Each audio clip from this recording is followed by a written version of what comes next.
Hello, everyone. Welcome to our breakdown of UFC 279. Chimaev against Diaz coming up this weekend.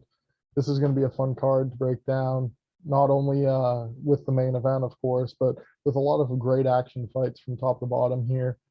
This isn't a card with the best name recognition, I'd say, but overall, I'm expecting some exciting performances come the end of the night Saturday. Joined as always by Nick. Nick, how are you doing tonight? What are you looking forward to coming this weekend? Yeah, man. I mean, I don't know that I'm doing good, first of all. First day of NFL season while we're recording this, that's always a good thing. Yeah, I don't, I'm a huge Nate Diaz fan. He's always been one of my favorite fighters. Always a fun fight week when it's Nate Diaz, but I can't say I'm super excited for this matchup here with Chimaev. Obviously, the UFC, they're kind of giving him a really tough opponent on the way out. That's the narrative this week. That was the narrative going into this fight. We've heard interviews with Nate saying he doesn't really want this fight, but it's his only way out. So, yeah, here we are. Earlier today, the press conference didn't take place because of a few different fights going on in the back. So never a dull moment when it's a Nate Diaz fight week. But yeah, here we are, man. Pretty fun card. A few weeks ago, it looked like this was going to be a terrible pay-per-view card, but they did add Lee against Ferguson and Holland versus Rodriguez, which are great fights. So yeah, man, I'm looking forward to it. Another really fun card, and mixed feelings about Diaz here. Excited to see what he does next, but yeah, this is a tough way to go out in all likelihood. Yeah, I'm super excited too, not only for, this fight, but what the future does hold for Nate. I don't think he's done fighting. He No. says he wants to, the best competitions in the UFC, but we'll see where he ends up going. We could start with, the welterweight main event here. These 5 rounds between Hamzat Chimaev and Nate Diaz. Obviously, Hamzat, everyone has seen by now his entry into the UFC and just the success that has come, from the very beginning. Not only running through guys, but proving in his last performance against Gilbert Burns, just how tough he is, just how good his striking really is, and that he can hang and obviously, stand and trade with some of the best here in the welterweight division. Now, trying Nate Diaz here is to build up Chimaev further, as Nate isn't a true welterweight and is fighting an absolute killer here when there are a lot more favorable matchups if this were to be his final fight in the UFC. With the contract issues and all that, obviously it seems like a spot where Chimaev is going to show up and is going to shine. Using that wrestling and using that striking too. Obviously, this is a fight where he won't feel as big as a threat of perhaps say Gilbert Burns standing and trading, but he did that anyways. So I could really see him excelling in this fight regardless of where he decides to take it. But it's Nate Diaz. I mean, what we're seeing a plus 650, a plus 700 on Nate Diaz in a UFC fight, and I mean, even against a guy like Chimaev that has all the tools to suffocate him, completely bury him, you really can't count him out, and that's why they are still going to sell pay-per-views, because everyone wants to see Nate Diaz, and because you can't count him out in this spot either. So, I mean, obviously Chimaev should roll. It's what I would expect in this fight, but I'm certainly tempted to back Diaz again and take him as such a huge underdog. Yeah, I mean, that's kind of been the story of Nate's career. Obviously, the biggest moment of his tenure in the UFC was that upset over Conor McGregor in that fight he took on short notice. McGregor did move up weight classes for that matchup. I mean, this is kind of not similar in that regard. Chimaev, we've seen already have some success at 185. He plans to make a run at 170, but he can certainly compete at 185. And Nate, I mean, he's a career lightweight, 155 pounder. So they're meeting here at 170. I'm not confident Nate necessarily makes weight. I saw a few pictures of what he looked like going into the Leon fight next to pictures of him this week for his media. And yeah, I mean, you saw some abs in that Leon fight. And I think that Leon fight's another example. I mean, he stretched him into that 5th round and he had a chance to finish him there. And if he did, it would have just added to the legend. And the funny thing about Diaz is win or lose, he almost always seems to add to that legend anyway. In the Masvidal fight, he was kind of falling apart, but he started to turn it on when the doctor stoppage came. He was dominated by Leon for 5 rounds, the current welterweight champion, but he did slap him in the face, almost knock him out, and get to flip him off in front of a very excited crowd. So, I mean, I love Nate. Definitely one of my favorite fighters, like everything he stands for. Um, I know the UFC did try to re-sign him. They did throw a bunch of money at him. I think they really wanted that McGregor trilogy to happen. But Nate, he doesn't like to do what anyone wants him to do, even if it benefits his career. So he said, "Hey, I'm not going to help you rebuild McGregor after McGregor's coming off a few losses." So instead, they're making him go through Chimaev. I will say this about Chimaev. I think he's incredibly talented. I do have to question his fight IQ, though, especially after that Burns fight. He really secured that takedown easily in the first round, and then he just kind of chose to stand and brawl, which is the stupidest thing ever. Lost the second round of that fight convincingly. I know some people argue that Burns won that fight. I rewatched it like 3 times this week. Chimaev definitely won the first and third. But yeah, I mean, the one fear with Chimaev is such a massive favorite is that he's going to quote unquote play with his food. If he stands and he's taunting Nate back and forth and they're both just being goofy, if he starts to gas late, that's where Nate could potentially take over. But all that being said, I'm like 99% sure Chimaev runs through him here unless he gets, I don't know, freak injury or something like that happens. I'm not. I don't know. Chimaev all week, man. He's picking fights with guys he's not even fighting. Like he's got beef with Kevin Holland now. Paulo Costa, just because he's at the PI, they're beefing. Like it's a lot of distractions. And if he was fighting, say, like a Colby or Usman here, like someone else at the top of the division, I'd be concerned. But I mean, this is not the Nate Diaz of old. Like this is Nate past his prime. I don't even know that he's super focused coming in. Like I said, he's not in the best shape we've seen him even in his last couple fights. I don't know. I don't want to count him out. You can never really count Nate out, but I am kind of counting him out here if we're being completely honest. It'll be interesting to see if he makes weight tomorrow. I don't think it would, but it would hurt the fight. Like I think it's going to go on regardless. But Nate makes a ton to show and win, and he'd have to give up probably 20% of his purse if he misses weight. So that's just a narrative to keep an eye on. But regardless, I think Chimaev does it. The big bet everyone's talking about this week is whether this fight goes over a round and a half or not. I do like the over, but not enough to lay chalk on it. Like earlier in the week, it was close to even. I've seen it swell up to like 150, 160 some books. If I'm betting anything on this fight, maybe just for fun, throw a couple $10 bills on Nate in the fourth and fifth round. But I think more realistically, you tie Chimaev inside into parlays. And if you can get a good number on Chimaev by KO, I don't think Nate gets submitted here. I really like his jiu-jitsu.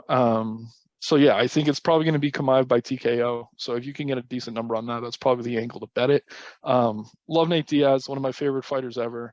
I've been watching him since he was in the tough house like so long ago, his entire career here. And I like what he's saying. He wants to test himself in boxing and jiu-jitsu. Like he just wants to focus on the two practices individually. I'm sure he's going to make a ton of money. He's starting his own fight promotion. I'll continue to follow his career. I love that Nick Diaz is in attendance. They've been hanging out all week. Love when those guys get together. But yeah, man, it's mixed feelings going into this week. You know, I'm a fan of Chimaev, but this week it's tough to be. I love Nate.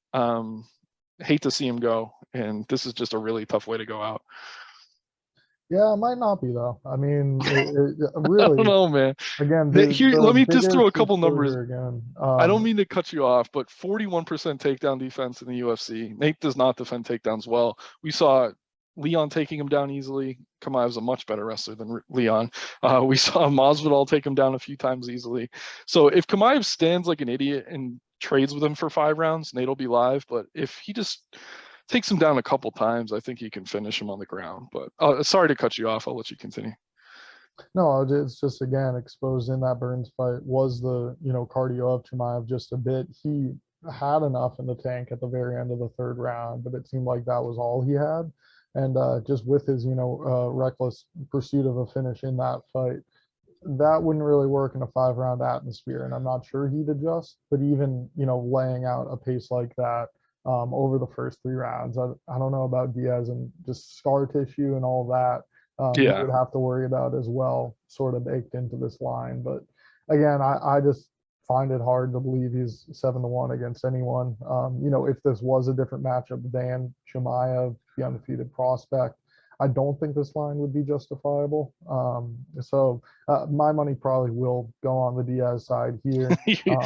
But again, yeah, I it's appreciate it. exactly. Yeah. I mean, you could live bet him though. Let's say it goes to the third round, then you could put some money on Diaz. Like once Chimaev dominates for 2 rounds, like that would be the time maybe to hit it. But I don't know. I get it, man. Just seeing a +7 next to Nate's name, it's like, why not throw a few And it's bucks on it? again a viable path by submission, by knockout, or by decision for Nate. Although they are very unlikely, there is at least a path there. I mean, unlikely to get a decision if Chimaev is choosing to wrestle. But again, that may not be the game plan from pillar to post for him. We'll see. We'll see. Should be a great fight. The Hope so. co-main event, the bout prior, also at welterweight. Another man who maybe you haven't seen in welterweight for a while, Tony Ferguson. A really short turnaround here to face Li Jingliang. This is an interesting matchup. I mean, we should get fireworks here. Striking heavy affair, one would assume. I'd love to hear your thoughts and, where you think is justified as Li Jingliang sitting -330 as the favorite against a +250 Tony Ferguson. Yeah, if I'm Tony's camp, I really don't like this fight for him. So we always talk about like when a guy gets KO'd, take some time off, recover, come back when you're feeling good. He's back before Chandler, who KO'd him. Chandler just got announced that he's fighting Poirier on that MSG card in a couple months, but we're already seeing Tony back. And he's moving up a weight class here. I mean, he won the Ultimate Fighter fighting at 170. So it's been since I think 2011 that he's fought at welterweight. But really, I mean, the big issue for me is just Lee has huge power, and Tony's always been known for his durability. He can stand in the pocket and swing, excellent cardio. But I have to question that chin coming off the Chandler fight. And obviously a kick to the face isn't like something you're going to see in most matchups, but I mean, Lee has serious power. We saw him take out Salikov, who'd really, I don't think ever been KO'd. Ponzinibbio, he starched, which was shocking at the time. Lee has crazy power. I mean, if Tony were to wrestle for 3 rounds, I think that's as clear as path. But at the same time, I mean, Lee is a big welterweight. He's strong. He has the compact frame. I do think the line's a little bit wide here, but I love Tony Ferguson too, man, and it just sucks that this is the matchup he's taking at 170 pounds. I do feel like it's kind of a step down in competition compared to the Chandlers and Oliveira's he's been fighting. But when you consider he's moving up a weight class, not only like if you're going from featherweight to lightweight, that's 10 pounds. This is a 15-pound jump. And if you look at Tony, I mean, yes, he looks better in the face. Like his face isn't as sucked out as when he cuts to 155, but his body just, it doesn't look like he put on any muscle. He's just kind of a little fatter than we're used to seeing him. I love Tony. I feel like this is the UFC kind of trying to appeal to the China market here, if anything. I don't know, man. I really, I can't back Tony here. I hate it too because I love him. But I think Lee probably knocks him out before the end of 3 rounds. And yeah, I just don't get why he took this fight. I don't like this matchup at all. And yeah, I don't think he's going to be able to impose a consistent wrestling attack on him for 3 rounds. We saw Lee against Magny. Magny's a really good wrestler. He took him down a few times, wasn't really able to hold him down. So even if Tony does secure a takedown or two here, I don't know that he's going to be able to keep him grounded. I don't know. I'll be cheering for Tony, but I think it's more likely than not that we see Lee finish him inside the distance. And it pains me to say it. I just don't like the jump to 170 coming off a huge KO like that so quickly. Like I do agree that Tony should probably move up to 170, but to just do it really quickly over the course of a month or two, like the only way to do that is just to not cut weight and not be in great shape. It's not like he put on a ton of muscle. So I don't know, man. This is going to be a painful card to watch as a fan of some of these guys. But yeah, I think Lee probably takes him out. No, I agree. I can't go Tony Ferguson in this spot.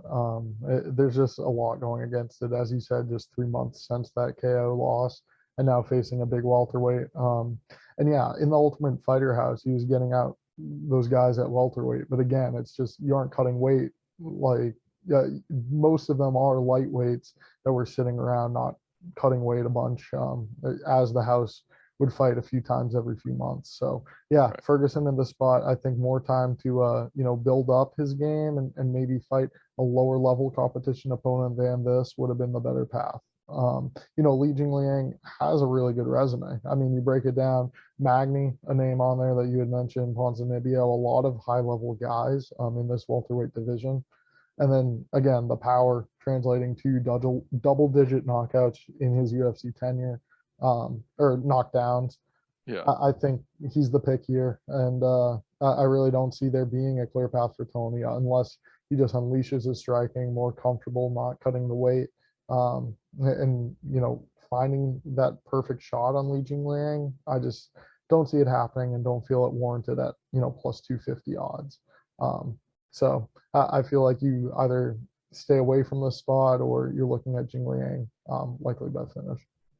Right. And the thing too, I know both of these guys are taking this fight on short notice. Lee, after his win over Salikov, stayed in the United States, just kept training, stayed in shape, was waiting to take another fight at 170, wanted to build on that momentum without going back to China. And yeah, he's getting a great fight here. Co-main event on a Nate Diaz card. This could really help propel him. And in a funny way too, this helps propel Chimaev as well. Because if Lee looks amazing here, knocks out Tony, Chimaev manhandled Lee. So this is just another way to help build Chimaev. A little bit of a tinfoil hat theory there. But yeah, man, I think Lee gets it done. And yeah, the line is getting a little out of hand. I kind of like the inside the distance, but it wouldn't shock me if he finished him by decision. We did see Tony go out of that head kick. Like, he hasn't really been knocked out by a punch or anything, but man, Lee's power in this division is something else. I don't know that there's anyone with his power in his fists on that level. So. All right. Well, now a fight a bit more close in terms of odds. This is actually a 180-pound catchweight between Kevin Holland and Daniel Rodriguez. D-Rod was the one asking for that extra 10-pound allowance.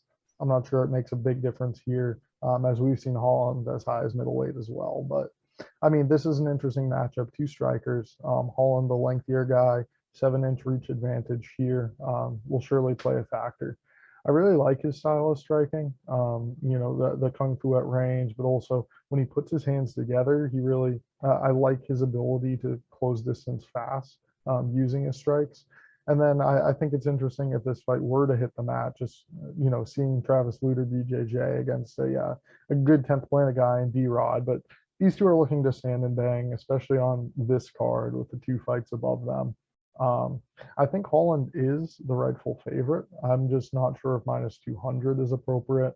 I've cashed a few tickets on D-Rod over the course of his UFC career, but this is just a tough spot for him, recovering from injury. And not only that, just a bit more sloppy in terms of like a boxing skill compared to somebody like Holland or some of the upper level strikers, in the welterweight division. So I feel like these odds aren't that great, but it's going to be tough for D-Rod to close the distance and, find the shots that he needs to land in order to get Holland out of there. I think, in the past, we've seen Holland have a bit of trouble with some of the southpaws he steps in against. But this style fight, I think he's going to be able to, place the better shots and probably outpoint D-Rod, a tough guy who I see lasting to a decision. But again, close, and Holland's the pick for me. I just don't know if I'll get there at minus 200. Yeah, no, I couldn't agree more, honestly. I like Holland. I think he's the proper favorite. Don't love the line. I mean, if I was confident in Rodriguez maybe mixing in a few takedowns, that's obviously been Holland's kryptonite in the UFC. We've seen Vettori dominate him. We've seen Brunson dominate him, but two guys who are primarily wrestlers. Rodriguez averages less than a takedown per 15 minutes. And like you said, I think these are two guys that are going to be content to stand and bang here. Holland does have that massive 7-inch reach advantage. We saw him use it really well in the Buckley fight, but more often than not, he's kind of content to get in the phone booth. He likes to throw elbows and things like that. So I think that reach advantage is sometimes overblown with him. But yeah, I mean, the one thing that I definitely favor Rodriguez is the volume. He's averaging over 8 significant strikes landed per minute compared to Holland, who's under 4. Holland kind of likes to pick and pop his shots, but I do think he's the more potent finisher. I do think he can get it done inside the distance. We've seen Rodriguez kind of wobbled a few times. Much younger Dwight fighter Grant. too. Yeah, the Dwight Grant fight, who what I think about Dwight Grant. Really, no respect for. I mean, not no respect for him, but I don't rate him highly at all. And yeah, So I don't know if it does hit the mat. I don't really see either guy submitting the other unless someone's hurt. But I was shocked going into this, seeing that Rodriguez is up to 35 years old now. I guess he kind of got a late start to his UFC tenure and just MMA in general. Holland's the younger fighter. Both of these guys should be fresh.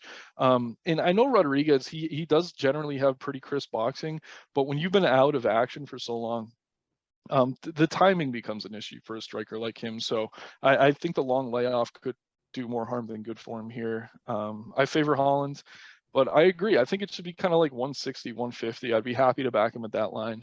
But looking at the 200 and over, and it seems to be continuing to steam, it's getting tougher and tougher for me to pull the trigger. Maybe take a stab on him inside the distance to get a better number. But yeah, I mean, I wouldn't be shocked if it went to the scorecards. Certainly, the more evenly matched of the three fights we've discussed so far. Really looking forward to it. It definitely helped boost this pay-per-view card, which was looking very meager a few weeks ago. So yeah, I'm taking Holland here. Kind of like him inside. Kind of like him by KO. But yeah, as the line continues to get wider and wider, it's just tougher for me to want to kind of time and parlays and things like that. So I like Hollins. Should be a fun fight. Two guys that like to scrap. So definitely looking forward to it. Yeah, that's going to be another banger. Very excited for those three fights ending out the card. Prior to that, women's bantamweight. This is a matchup between Irina Aldana and Macy Chiasson. We saw Chiasson look good her last time out at 145 pounds, but we'll even see how she does making the weight. For this 135-pound matchup. We've seen her miss before as high as featherweight, so it is something you'll want to tune into, before putting any action on this fight. But, she was effective, landing 6 of 12 takedowns in her last fight. And that will probably be her best path to victory here against, a better volume striker and much cleaner boxer like Irina and Aldana. So I feel like, well, Chason can benefit a lot in the clinch and, previous fights as we've seen. This isn't really a spot where she's going to want to strike. And if she does, I think Aldana is going to look, far superior. I think the line is about where it should be, and I'm happy to back Aldana at this price, with the assumption that her 84% takedown defense holds and Chason is unable to get this fight to the ground. She's not a primary grappler really, Chason. So I don't really think she's going to find success getting it there, and that's why I'll be backing Aldana at the minus 175, 180 line. I think she's another prospect that we could see, have a bright future in the bantamweight division. Very good boxing, as I had stated, and somebody I look forward to seeing perform here in a matchup I think is going to be good for her. Yeah, no, I tend to agree once again. It's rare we agree this much. But yeah, I do like Aldana here. I think she's a much crisper striker, really talented boxer. One of the few women in this division that does a good job mixing in body shots. Lands over 5.6 significant strikes per minute, which is way up there. And yeah, 84% takedown defense. I think that's the key here. I do expect Macy to kind of shoot in for takedowns. I don't know that she'll be successful in the big cage. She did look good against Dumont, but that was up at 145. I think Dumont was kind of caught off guard and just had a terrible game plan going into that one. I think Aldana is going to be able to keep this standing. And I'm trying to remember where I heard this, but she had a fight book with Jermaine Duranamy back in November of 2021, Aspen Ladd back in April. These are two bigger girls. It seems like Aldana's kind of picking fights against bigger girls coming down to 135, and her boxing is really fast and crisp. So it sounds like her management is kind of leaning into those matchups where she's going to have a massive speed advantage on the feet. I could see her finishing Macy here. All this being said, just to kind of poke holes in Aldana just a little bit.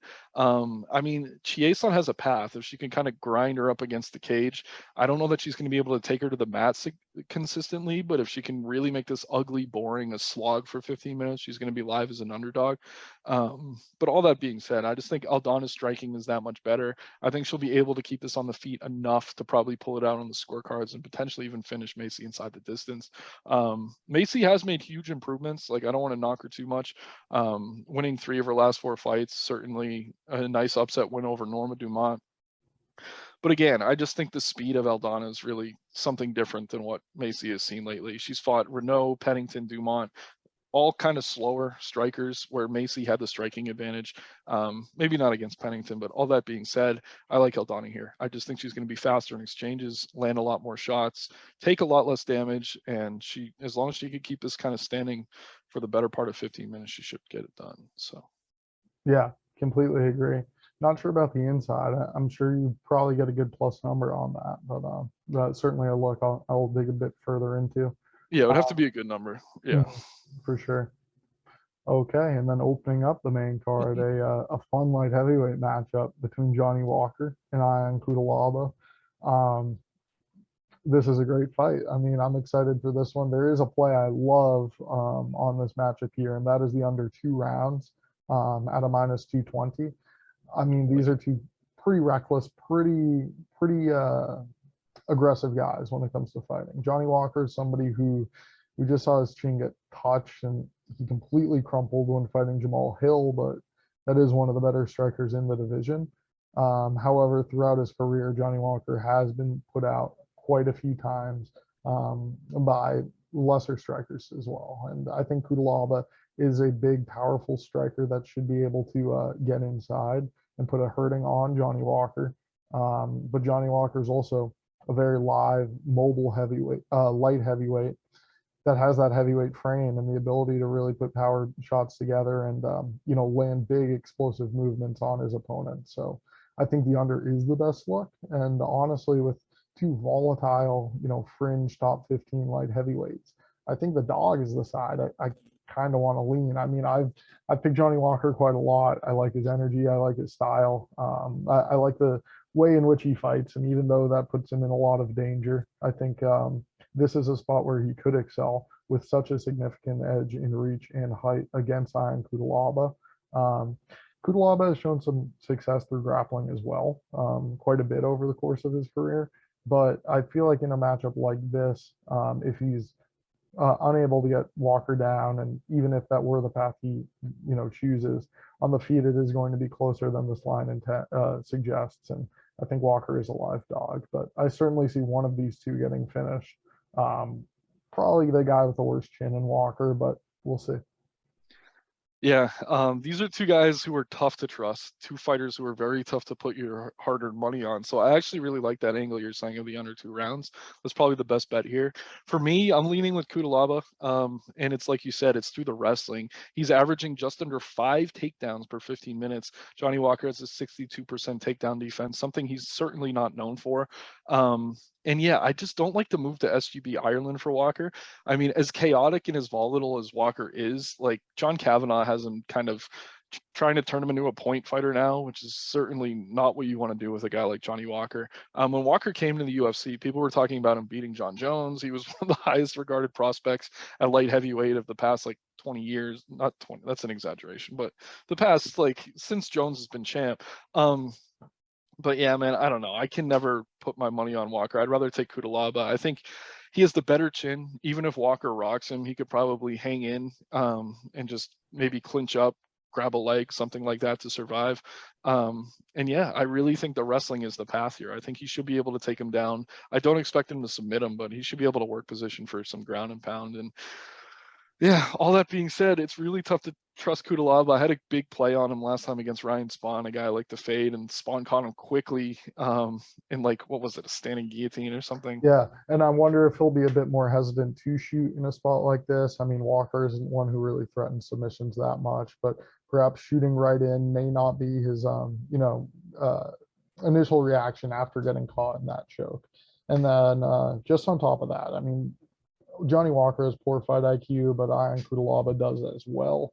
Yep. I really can't see laying a minus 220 on either of these guys. So while I may sprinkle the Walker dog side, it's mostly the under I'm liking. Yeah, I agree. It's mostly the under, and I kind of like Ion inside if I am gonna take him. But yeah, this will be fun. These are two crazy, volatile guys willing to go in there and throw. I mean, if John Kavanagh has Walker trying to play smart, I think he gets crushed. I really just think Walker's best path here is to just embrace the chaos, and hopefully he catches Cudawaba before he gets caught. But for me, I like the grappling advantage. I'm going to take Cudawaba here, but I agree. I think the under is the safer play than either side. Mm-hmm. Fun fight. looking forward to that one, and looking forward to the bout prior, which will end the preliminary portion of the card. Hakeem Dawadu against Julian Arosa. This is a good featherweight fight. I mean, obviously the featured prelim for a reason, and an interesting matchup as well with a lengthy southpaw striker against a real compact featherweight in Hakeem Dawadu, that we've seen land with great power and be extremely effective in his most recent wins. I'd love to hear your lean here. I mean, we're looking at Dawadu minus 220 and Arosa as a plus 180 in this matchup. Who do you got? Yeah, I sided with the favorite, but I do have my concerns. Arosa's been he's known to fight to the level of his competition. So we've seen him choke out Charles Jourdain, and we've seen how Jourdain's stock has risen recently. He had that nice KO against Landwehr, who, I'm higher on than some people, Sean Woodson. And then last time he comes out and he goes to war with Steven Peterson, who's certainly not a ranked featherweight, certainly not a fighter many people regard that highly. That was a very close fight that could have gone either way. And yeah, Dawadu, I mean, he's going to be the much crisper and more powerful striker here. Both of these guys land a lot per minute. But when you look at what they absorb per minute, Dawadu, 2.72 strikes absorbed per minute. Julian Arosa, 6.51. And I just think if they're going to stand in the pocket and trade, Dawadu should be able to catch him probably early. I think if Arosa has a path here, it's to grapple as frequently as possible. But we've seen Dawadu's takedown defense continue to improve. I mean, he was dominated by who was it? Evloev. But Evloev is one of the best wrestlers in the division. Yeah, I see Dawadu as a prospect on the rise. Arosa's always live as an underdog, especially late. He has excellent cardio, but I just think absorbing 6 significant strikes per minute is a recipe for disaster against someone with the power of Dawadu. So I like Dawadu here. I'm pretty confident in him. And I'm like, another reason I'm pretty confident in him here is I actually thought Trezano had a decent chance of him against him last time out. Historically, Dawadu hasn't done great against pressure strikers, which is a category Arosa falls into, but he did an excellent job kind of flipping that script on Trezano. So that gives me more confidence backing him here.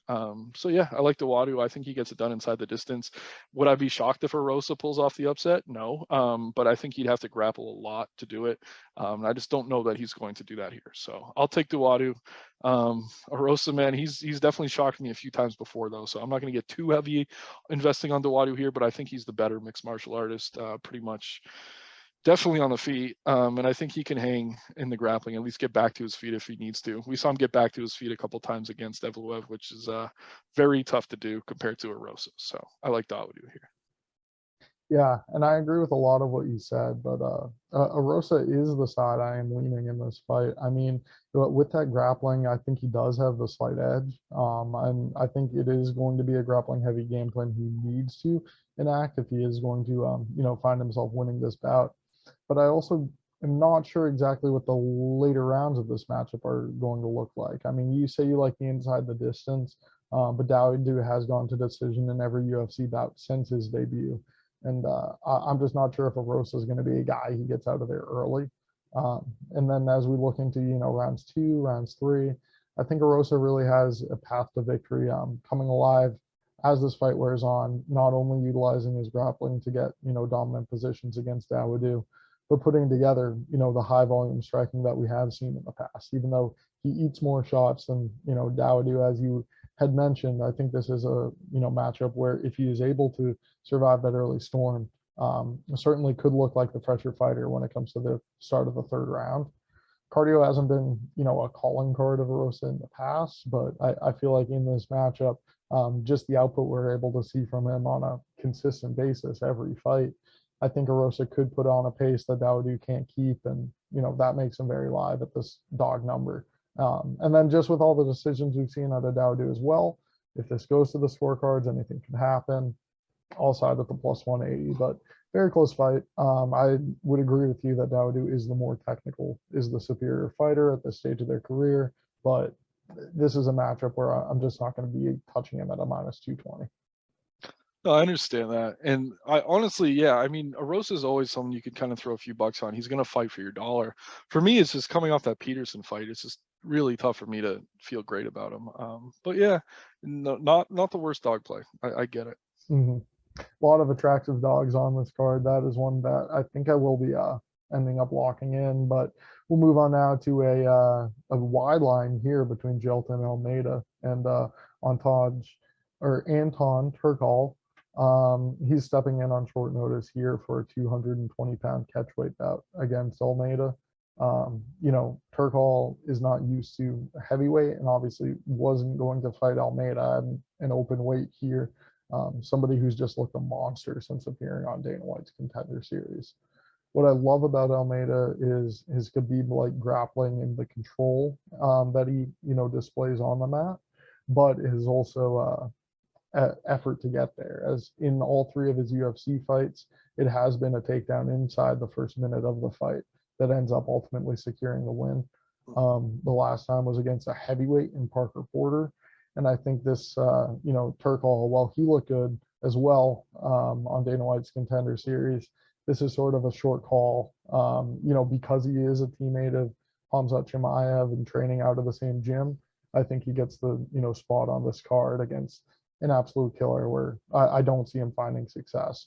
I mean, he is a power striker, somebody who looks to land the big bombs and find a finish. And Almeida is a grappler that I see just having immense advantage over him, as well as the fact that when Turkal has found a lot of success through grappling, he's the man on top, and that just won't be the case against this 6'3" monster that is comfortable stepping in against heavyweights. I mean, Parker Porter is not a small heavyweight, and we saw what quick work he made of him. So I like the minus 700, as a parlay piece, but Almeida inside would be my play on this fight. I see him getting the finish of Turkal. Yeah, Anton Turkal was on Contender Series, the first episode of this season, and that was the night that Joe Pyfer had that sick KO, or was it? Or yeah, I think it was, and Dana didn't sign anybody. He was like appalled with all their performances. Turkal secured 11 takedowns, but he really didn't do any damage.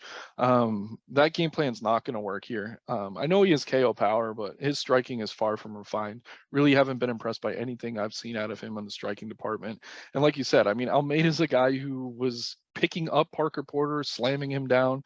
I just don't see Turkal kind of being able to execute that grappling heavy game plan here. And yeah, he didn't get the contract. Am I right on that? And I think this was his path to get into the UFC. I think that's why he's on this card. Almeida, I forget who he was supposed to fight.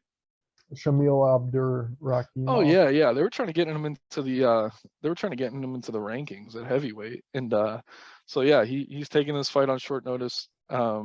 Anton is, and I just think it's a terrible matchup. But hey, I mean, we see these guys take these fights on short notice. They know they're going to lose, but it's their path into the UFC. I mean, they're doing a favor to the promotion here, so he'll probably get a favorable matchup next time out. But this time around, I think he's in trouble. I think Almeida finishes him probably easily, probably the first round. Yeah, he should run through this dude for sure. So I'm right there with you.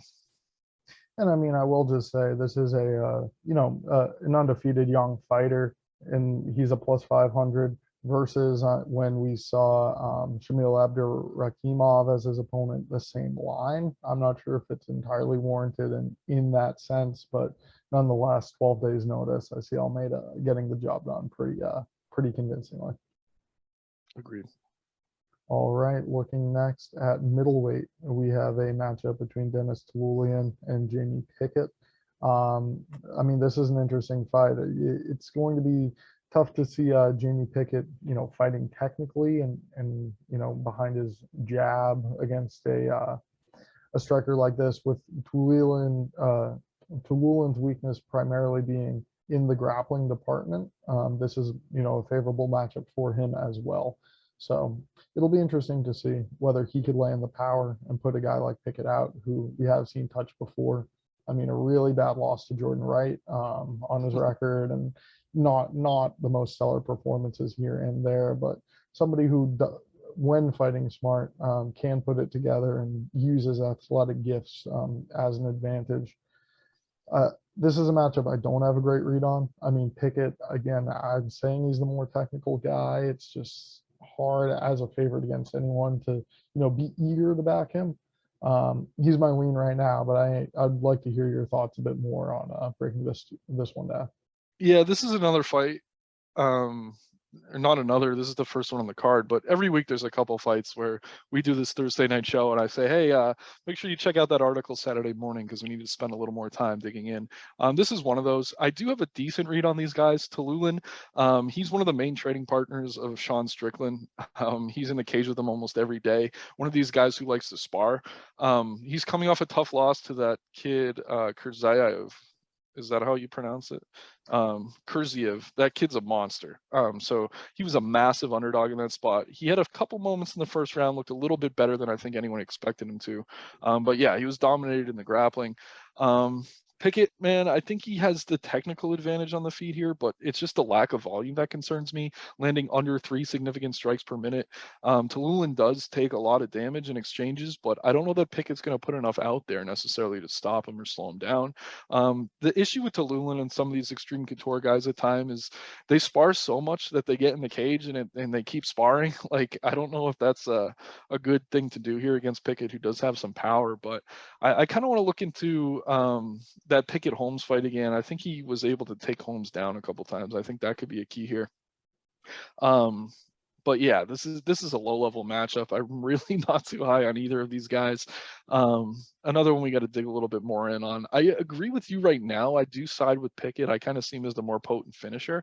And that's just kind of the tiebreaker for me. I think we're also getting him at a slight dog price. Yeah, so just on a value side, I think he might be the side, or no. Tallulah's the dog now. So yeah, in short, I need to spend a little more time on this one. One of the tougher fights on the card to call, but even after research, it's going to be tough because this is a low level matchup. It's going to be volatile. But yeah, I side with Pickett slightly here, but it's not a confident play. Gonna have to run a little bit more film, dig a little bit deeper and to see how Pickett can maybe wrestle. And if he can kind of lean on that here, I'll be a bit more confident. Yeah, I mean, there's a clear deficiency in Tullulah's game when it comes to the grappling. Not only against Brazil, who's obviously great, but yeah, if Pickett can grapple, maybe that justifies the favorite price tag. That's my lean right now, but certainly one you'll want to check out come Saturday morning on Dine Sports, where we'll have a full write-up for each of these bets. Now, this one, a heavyweight matchup between Jake Collier and Chris Barnett. I'm excited for this. This is a dream matchup for me. A great fighter in Chris Barnett, who drew the short end of the straw in his last fight out. But we certainly have seen what he's capable of in the past in the UFC octagon. I think this is a much better matchup for him than some of the draws he's had thus far. And Jake Collier has really looked good since the move to heavyweight. I mean, he's usually has the advantage in his speed, in his volume, even in his grappling against a lot of these guys that he is matching up against. And I think that is going to be the case again here today. It is just tough to see him as a minus 435 against literally anyone on planet Earth, Jake Collier, the heavyweight. So Yeah, I think I'm going to be pulling the trigger on Chris Barnett here at the plus 340 price tag. I mean, we've seen him land with knockouts before. He's a very athletic and explosive dude. I will mention he's 0-2 at the UFC Apex, but he is 1-0 in the UFC in front of a live audience. And, here at T-Mobile, I could really see the crowd getting him fired up again, seeing another, good performance out of him, just landing those big strikes that he's going to need to against a better volume striker, a fighter with better cardio in Jake Collier, and somebody who is much quicker on his feet. So I'm excited for this bout. I really could see a lot of different outcomes here. But yeah, I feel like this line is just out of hand. I don't know who is betting Jake Collier at this number. Are you? I like him inside the distance. Here's the thing. I love Chris Barnett. I love what he brings to the cage. Really fun, bubbly personality. But he's a 5'9" heavyweight at the end of the day, and that just doesn't make logical sense. I mean, yes, he had that spinning head kick or heel kick over Gian Vellante, but that was Vellante's retirement fight. He's getting another blown up middleweight here in Jake Collier, but Collier probably should have beat Arlovsky. Like, he definitely, that was one of the more controversial decisions of this year. I think a lot of people had Collier over Arlovsky in that spot. I mean, and just looking at the stats, I mean, Collier lands more than 2 significant strikes per minute. He's absorbing he's defending 50% of the strikes thrown against him compared to Barnett, who only defends just over 30. I know Martin Buday was a heavy favorite against Barnett, but he looked terrible in his last fight. So I think that loss is aging kind of poorly. And yeah, I do think Collier could also lean on the takedown game here. The thing with Collier, yes, he's a blown up middleweight. He fought a lot of his career at middleweight, but he is 6'3". And I mean, I don't know. He's just going to have a big reach advantage here. I think he can take Barnett down, who has a 0% takedown defense so far in the UFC. Love Barnett, man. And at this number, though, like, I totally agree with you. I don't think you can take Collier at minus 400, but if I can get a better price on him inside the distance, which I'm looking at right now. You certainly can. I will mention though that Collier has had the ability to, extend fights out, and Barnett really wasn't finished in that fight against Budai. I mean, it was a situation in which we went to a technical decision. Right. He was getting dominated, but yeah, he kind of bowed out. And I'll just poke one more hole in. The reach isn't that significant, just 3.5 inches. Barnett has long arms, and you see him kind of throw these long looping shots. When he is, wailing overhands, I feel like it's a spot where he certainly could land. But yeah, I totally agree that Collier is the, better fighter, better grappler. It's just a minus 440 doesn't make any sense to me, and that's why I have to jump on the other side. Yeah, I think if he was awarded that decision against Arlovsky like he was supposed to be, he probably doesn't even get this matchup. But I think that's kind of where the line's coming from. Yeah, man, this should be a fun one though. Barnett's one of the best walkouts in the UFC. Just a really happy, fun guy. Like he's tough not to cheer for. But I do think Collier's speed and potential to wrestle here is probably going to be the difference. And yeah, I think he has the cardio advantage as well. So I like Collier here, probably inside the distance. Might tie him into a couple parlays, but I agree. I mean, that minus 400 on Jake Collier at heavyweight feels insane. So I don't know. Yeah, tie him into your parlays. We'll see how it goes. All right, another great parlay piece here. Norma Dumont in a featherweight matchup against Daniel Wolf. This is a fight. This is going to be a good fight. I mean, Norma Dumont obviously has a grappling advantage here against Daniel Wolf, a U.S. boxing champion who's, extremely talented. Amateur boxing champion. Right, and 1-0 in professional MMA. So this isn't really a spot where I see her finding a lot of success against someone in Dumont who has fought a lot of tough women's featherweight fighters. There aren't many out there. And against Wolf, I just see her being able to rely on the grappling to, find immediate success and, continued success over the course of this fight. She's somebody who we see oftentimes, make poor decisions, stand and strike longer than she needs to on occasion. But I feel like in this matchup, there's not too much in terms of the path to victory for Wolf, other than, putting together a crazy combination and, catching Dumont, which isn't just something I'm confident, relying on when it comes to the women's division. So, I mean, Dumont, certainly the right side, minus 420 price tag. Yuck. No, thank you for me. What are your thoughts? Yeah, I mean, I'm kind of surprised Wolf's even in the UFC, honestly. Like, she had her Contender Series fight, did not look good. Arguably should have lost. She is a boxer, mediocre amateur record. But yeah, she'll have the crisper striking here. She throws a lot of volume, but she's really not accurate at all. She does a lot of punching the air, misses her shots. I think Dumont's actually the more accurate striker. I think she probably has a power advantage here. She kind of has that low, wide base. But yeah, I mean, coming off a fight against Chiason where everyone thought she would be doing the grappling, Chiason kept taking her down. I mean, it's just such an easy game plan here. You're fighting a boxer, and even if you like Wolf as a boxer, it's just so obvious. Just take her down, just grapple. But I mean, there's been so many times recently in women's MMA where we've picked a wrestler expecting them to wrestle, and they just haven't done it. So yeah, the line does scare me a bit, but I do think this is Dumont's fight to win or lose. This feels like her getting a bone thrown back her way. I mean, people were talking about her getting a title shot going into that Chiason fight. Lost the split, did not look great. But yeah, this is a massive, massive step down in my opinion. Wolf's 39 years old. I don't know. I just don't see it. I like them on here. I think she gets it done, possibly even inside the distance. But yeah, I can't say I feel great laying a minus 400 price on her. Certainly not. And I'd just be curious if you could perhaps look at Bet99 for odds quickly. Just Dumont by submission. As we break this down just a bit further, she is a BJJ brown belt, and again, you're facing a boxer, so rather than I'm the plus inside 300, I think. plus Yeah. 300 by submission would probably be the play I would make here on this matchup. Yeah, that's fair. I mean, the issue with that would just be like, could she ground and pound her? And it's like minus 200 inside, and then minus 300 for the sub. So Oh, I'd almost. minus. I thought you had Oh, said plus, plus. plus, both are plus. Okay. I Oh, misspoke. okay. Plus 200 for inside, plus Mhm. 300 for the submission. And this is on best fight odds. I don't know that Bet99 has the props out yet. So, um, but yeah, I'll take a look at that. But like I said, I mean, I don't mind the sub sprinkle. I'd probably take her inside. I just don't think Wolf is really UFC level. All right. Next up, breaking down matchup between two bantamweights. Chad and Hellinger facing Alatang Haley. This is an interesting matchup as well. Alatang Haley sitting as a minus 165 favorite. Um, I mean, this is a matchup where I feel like he's going to be able to exercise his grappling and take in Helliger down. Kind of ensure that his hands aren't going to be a weapon. As they're striking on the feet.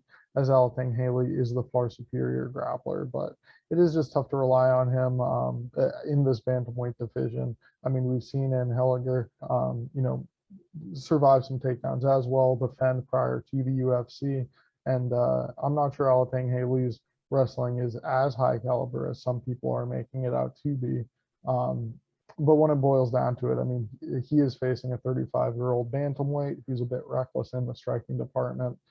And I could see him cracking, the takedown defense and really exerting or taking control of this fight when things hit the mat.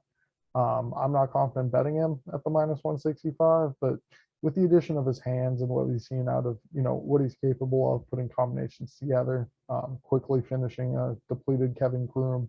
I mean, there's other paths for Alatang Haley as well. So I think he is the right side. I'm just not sure I'll get to the window at these odds. What are your thoughts? Yeah, I mostly agree. And Helliger was kind of losing that fight against Strader until he came back and won it. Really durable guy. Certainly a vet with a pretty high fight IQ, but he eats a lot of shots. He's easy to take down, at least what we've seen at the UFC level in his couple fights prior.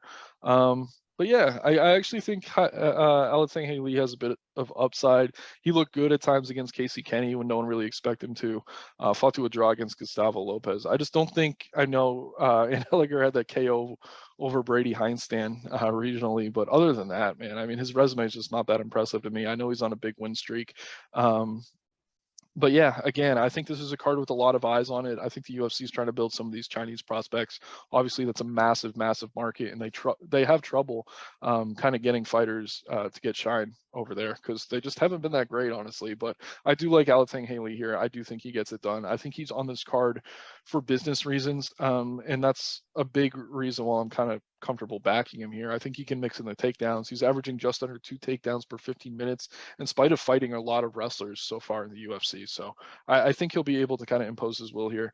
Um, and yeah, man, I mean that K over Kevin Kroom. Obviously, we don't rate Kroom that highly, but that was very impressive. And the thing with Haley is he just kind of tries to set up that right hand on the feet. Yeah, like a little bit too much. But I don't know that Ann Helliger is really the striking. Yeah, I don't know that he has the striking defense to really counter that or avoid it. So I think Haley's live for a knockout, but I also think he could grind out a decision if he just leans on his grappling. Again, I think the UFC needs to build some of these Chinese prospects. And Haley, while he's not really someone I'm super high on, I think he's better than a lot of the guys that they've had on this roster. So, yeah, a bit of a business angle here. I like Haley to get it done. Yep, I do too. Close fight, not too confident on my side, but he's the way I lean as well. Breaking down next, women's strawweight matchup. Elise Reed facing Melissa Martinez here. Melissa Martinez entering the UFC now, an undefeated prospect, getting this card to perhaps kind of build up her name a bit. She's a very high level southpaw kickboxer, and we will see an advantage here when it comes to striking against Elise Reed. I mean, I feel like this is an easy weight cut. She's not a very big straw weight, and going up against Elise Reed, we're going to see her, be the much quicker striker, the much higher volume striker, and I think in most fights, Elise Reed would have the advantage striking, whereas this is one she will not in terms of technical ability and those clean exchanges that we will see. A few hesitancies backing Martinez here. It has been a long layoff. 2019 was her last fight, so I'm not super confident in what product we're going to see out of her in this spot, but it could be much improved from what we've gotten in the past as well. So whether it be a plus or a minus, I'm not sure if that would affect you as the viewer's betting angle. But aside from that, I feel like it's also just the power isn't always there. Sometimes the strikes aren't thrown with a lot of conviction. Sometimes it is more for volume and perhaps scoring points in that way. But Elise Reed isn't that threatening an opponent to me. I feel like this is a spot where we should see Martinez really out volume her and sort of dictate where this fight is taking place. What's your lean here? Yeah, this is another one of those kind of low-level fights where it's really tough for me to get excited about either side. I mean, Reed, that upset over McKenna was massive. That's definitely the best win either of these women have ever had. I agree Martinez is probably the better technical striker, but it's really tough to know that. She's been out of action since 2019. She spent a lot of time kickboxing. I haven't been able to find much footage of her. I do think the fact she was matched up with Hannah Cyphers kind of tells me that they were trying to build her up here. And maybe Reed's the next best thing, but at the same time, I mean, Reed's been active at least. So I don't know. It's just, if I thought Reed had like any sort of wrestling or takedown ability, I'd probably back her here. But yeah, she's never shot for a takedown in the UFC. That's certainly an issue. So I don't know. Personally, I almost lean with the dog just because we're getting plus money, and I just don't know much about Martinez. Haven't been able to find all that much on her. Another one I'll probably do a little more digging on, but yeah, right now it's just a number thing. I'd probably take Reed just based off her having the better resume and being plus money, but it is far, far, far from a confident play. Yeah, definitely a fight that I probably just won't be touching altogether. But Martinez is going to be the side that I go with. I think she gets it done. All right, and now our last fight to break down the opener. A fun opener they got on this card. A matchup between Darian Weeks and Johan Lainez. We saw Lainez take his first professional loss in his last fight, getting caught, getting beaten by Gabe Green, who I would sort of consider a better version of Darian Weeks. I mean, we saw that with both matching up with Ian Gary. And I think this is sort of a similar spot where Lainez now is going to be able to face a pressure striker again, somebody who lands with good power, but somebody who really isn't going to be able to exert as much energy out of or draw as much energy out of Lainez or bully him around the cage, as we sort of saw Gabe Green do in the second round of that bout. Weeks has higher volume. Weeks is somebody that could really put it on and kind of use pressure and volume to take over a fight as it goes late. And that's why I'm a bit hesitant to take Lainez in this spot after seeing him not the freshest in round 2 of that last matchup. But he did score a first round knockdown. I think he is a very, very dangerous striker in this welterweight division. His power is something else. And I like having, former UFC fighter Patrick Cody in his corner. The grappling we haven't really seen in the cage yet, but allegedly they're backing Lainez as well.